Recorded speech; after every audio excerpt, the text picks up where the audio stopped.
What's the problem? What's bothering you? Well, he told me that he wanted me to work on a chapter of a book with him. And I've been working on the paper. I've had multiple, drafts of it, but it's just, last week I heard that he had submitted the paper and that my name was not on it at all. This is a very serious accusation. Do you have anything to back this up? I have worked on writing a chapter of a new book with him, and there's some kind of problems with the authorship. Okay, tell me more information. I brought several drafts of the work that I did, and he wrote comments and suggestions of what I need to fix. I've been working on this for several months, and I don't know, I thought that I would have some credit would be given to me for the work that I put into it. I'm very worried about it. So have you seen the final draft? Has the professor sent you the final version? Actually, this one is the last one, and just he commented that. Okay, so that's the edited. Yeah. Okay. No more work necessary. So I think this could be the last one. But my advisor didn't show any kind of the last.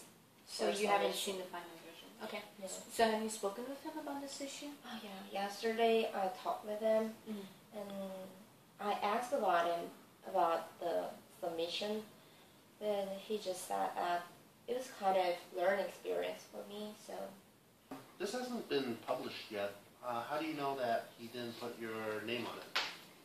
Well, I heard from a friend that works in the main office that the paper was submitted and that it was the same title, the same work, except it was just his name that was put on the paper. Did your friend see the entire paper, or did he just see the part that you worked on?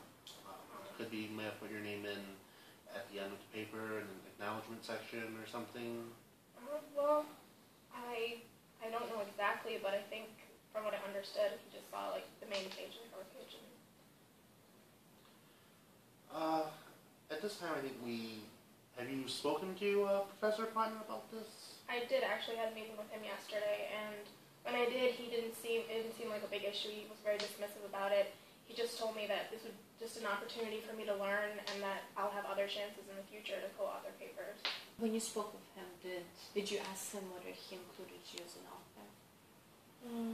for the first time, Maybe you weren't sure how to approach the situation. Right. So I didn't ask about it, but I think I deserve for the credit or the authorship.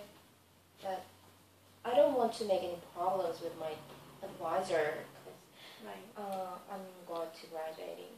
Yeah, I can see you're almost done, so you probably, it's very difficult changing advisors, so definitely I understand your concern, and we don't want to cause any problems or misunderstandings.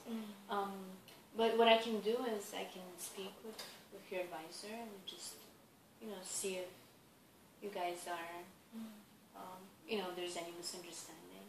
Would you be comfortable with me asking him about this?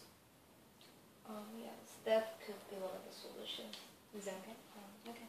And, definitely you should request the final version from him. He should provide you with that. Or at least when you see the final paper that's been published, if you bring that in and you bring these copies in, you could have a meeting with your professor and just maybe see what he says. Yeah. Okay? Sure. Right. Does that sound good? Yes. So once it is published, why don't you go ahead and schedule another meeting if your name isn't on the actual published copy, and then we can decide where to go from there. Okay. I just really want to make sure this is, cleared up, and I want to make sure that everything's okay between me and Professor Plattner as well. I don't want that to be a bad relationship. Absolutely. I'll have a quick talk with Professor Plattner to make sure that he and you were on the same page about what was expected on this paper. But can't promise anything. Professor Plattner does sometimes rub off on people the wrong way. So I'll see what I can do for you. Okay, thank you. You're welcome.